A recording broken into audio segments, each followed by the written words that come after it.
Imagine this, July 1943, Hamburg, Germany. For the German soldiers stationed there, it was just another night in a long, grueling war. They'd seen combat, they'd faced death, but nothing, absolutely nothing, could have prepared them for what was about to happen. This wasn't just another air raid, this was the night the sky itself turned to fire. This was Operation Gomorrah.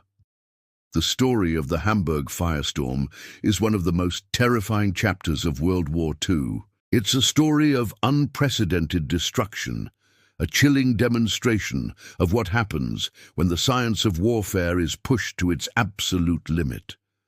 To understand how a city could literally be incinerated, we need to go back to the strategic thinking of the Allied Command, specifically RAF Bomber Command under Arthur Bomber Harris. By mid-1943, the Allies were desperate to break the will of the German war machine. Traditional bombing raids were costly and often inaccurate. They needed a new tactic, something so devastating it would cripple industrial production and shatter civilian morale. The idea they landed on was the Firestorm. It wasn't about simply dropping high explosives to blow things up. It was about creating a self-sustaining, city-sized inferno. Hamburg was chosen for a specific reason. It was Germany's second-largest city, a vital port, and home to crucial U-boat construction yards and oil refineries. But just as importantly, its architecture, with many old timber-frame buildings packed closely together, made it tragically perfect for the Firestorm experiment. The plan, codenamed Operation Gomorrah, was a joint effort between Britain's Royal Air Force and the United States Army Air Forces. The British would bomb by night, the Americans by day, creating a round-the-clock assault.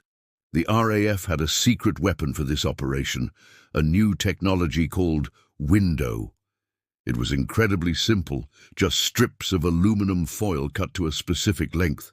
When dropped from the bombers, these strips would flood German radar screens with thousands of false echoes, completely blinding their air defense network. The night fighters and anti-aircraft guns on the ground would be rendered useless, firing blindly into a sky full of ghosts. The first major raid began on the night of July 24, 1943. As the bombers approached, they released window. On the ground, German radar operators stared at their screens in disbelief. The sky, which should have shown a few dozen enemy planes, suddenly lit up with an impossible number of contacts. The system was overwhelmed. The defenses were paralyzed. This allowed the bomber stream to fly almost unopposed to their target. That first night was bad, but it was just a prelude. The real horror was unleashed 3 nights later, on July 27th. Just before 1 a.m., 787 RAF bombers appeared over the densely populated eastern districts of Hamburg. This time, their payload was a carefully calibrated mix. First came the high-explosive blockbuster bombs. Their job wasn't just to destroy buildings, but to blow out windows, tear off roofs, and expose the flammable wooden interiors of the houses. They were like a can opener for the city. Immediately following the blockbusters came tens of thousands of incendiary bombs.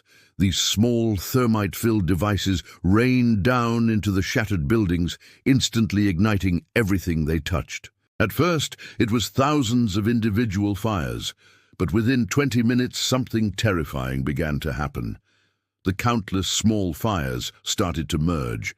They grew together, creating a single massive blaze that covered several square miles.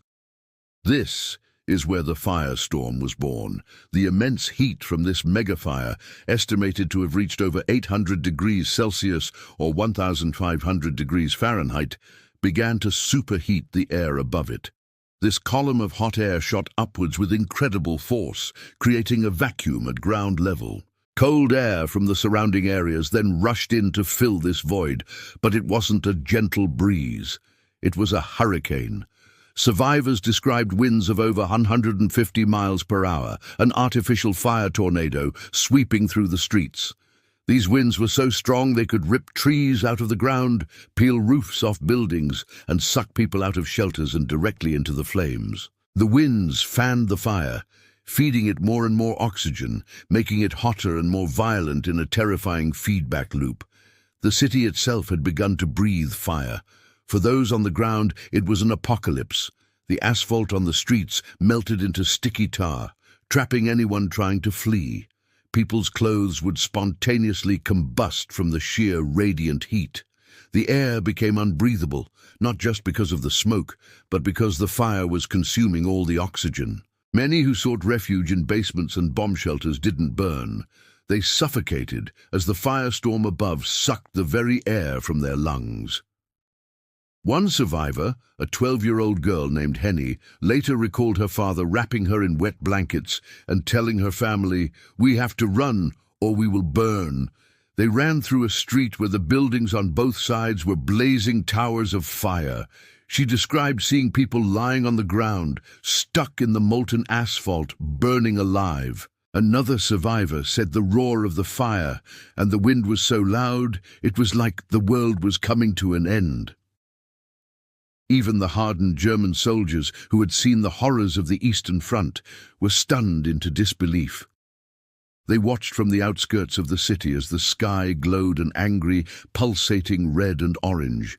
They could feel the heat and hear the unholy roar miles away. They saw a mushroom cloud of smoke and soot climb 7 miles into the sky, a sight usually associated with a volcano. For them, it was a profound psychological shock. They were trained to fight armies, but how do you fight a storm made of fire? How do you fight an enemy that can turn the very sky against you? This single raid on the night of July 27th killed an estimated 40,000 people in just a few hours. When the dawn broke, the bombing area was a smoldering wasteland. Entire districts were gone, reduced to nothing but rubble and ash.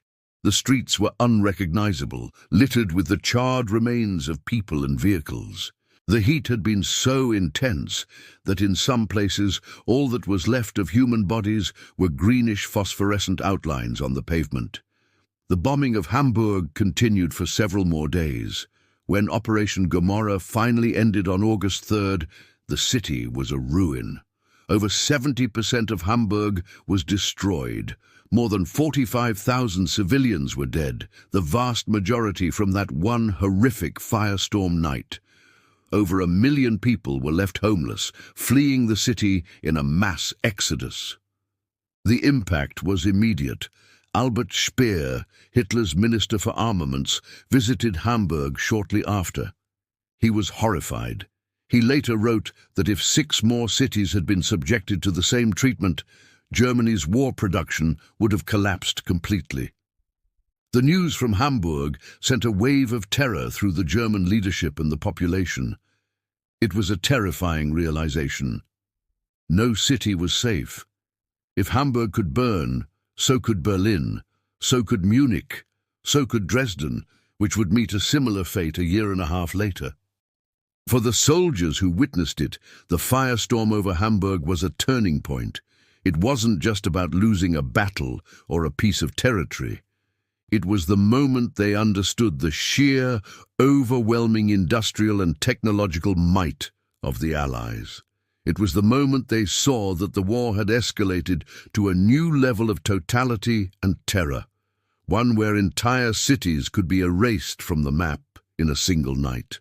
The sight of the sky turning to fire was a vision of their own inevitable defeat, a horrifying glimpse into the future of a war that Germany could no longer hope to win. The story of Operation Gomorrah is a stark and brutal reminder of the destructive power of modern warfare. It stands as a testament to the shock and disbelief felt by those who saw a city, their city, consumed by a man-made inferno. Thanks for watching. If you found this look into history compelling, be sure to like this video and subscribe to the channel for more stories you might not have heard. See you next time.